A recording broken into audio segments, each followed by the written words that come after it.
Departemen Teknik Nuklir dan Teknik Fisika Fakultas Teknik Universitas Gadjah Mada memperkenalkan purwarupa baterai nuklir thorium yang dikombinasikan dengan sel surya. Jika diproduksi, baterai ini diperkirakan mampu bertahan minimal 40 tahun. Bertempat di PAU Fakultas Teknik UGM, asisten peneliti di tim pengembangan baterai nuklir UGM Eli Ismail menerangkan penggabungan dua sumber energi ini mampu memperbesar keluaran energi. Bahan bakarnya plutonium-238 yang dihasilkan dari limbah reaktor thorium yang memiliki kandungan aktivitas 100 merkuri, ujarnya. Ide pembuatan baterai ini dikembangkan sejak 2016 dan berhasil diwujudkan tahun ini.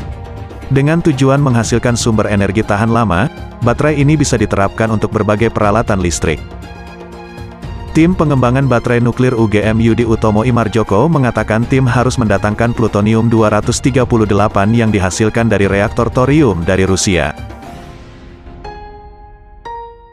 Harga satu keping hanya $12 Amerika Serikat, namun saat masuk Indonesia melonjak jadi $8.600 Amerika Serikat. Sumber energi ini pun dianggap jadi kendala terbesar riset ini.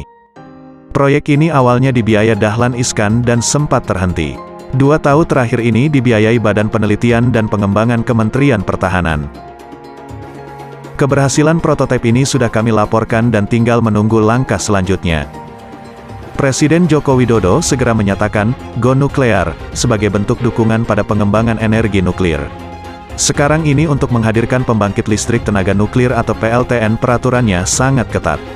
Berbeda dengan reaktor nuklir konvensional, reaktor dengan sumber thorium menjadi teknologi pengayaan nuklir terbaru yang berdiri di Rusia.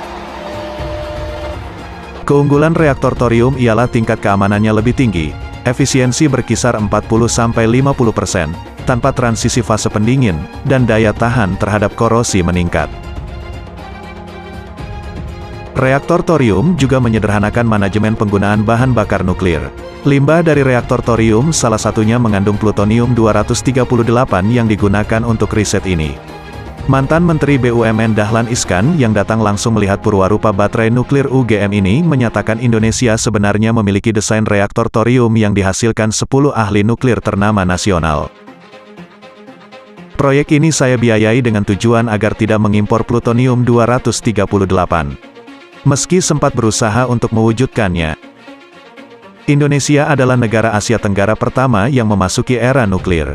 Hal itu ditandai dengan diresmikannya pengoperasian reaktor nuklir pertama di Bandung pada tanggal 28 Februari tahun 1965, oleh Presiden Soekarno.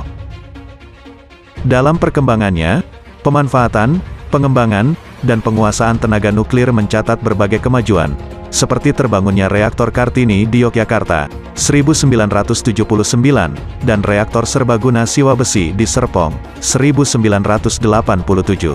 Khusus aplikasi nuklir, bahkan mengalami kemajuan yang berarti seperti di bidang pertanian, peternakan, kesehatan, kedokteran, industri, dan lingkungan hidup. Bahkan ada yang mendapat penghargaan internasional, yaitu bibit padi unggul hasil teknologi nuklir, hasil rekayasa para ahli Batan. Ada produk dari PT Batan Teknologi atau sekarang bernama Inuki BUMN hasil radiasi dari reaktor nuklir berupa Mo 99 dan 1–131 untuk ekspor.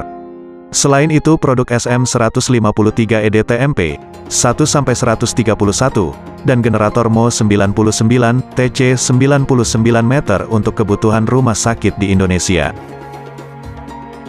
Produk ekspor ini menjadi kebanggaan karena menembus Jepang.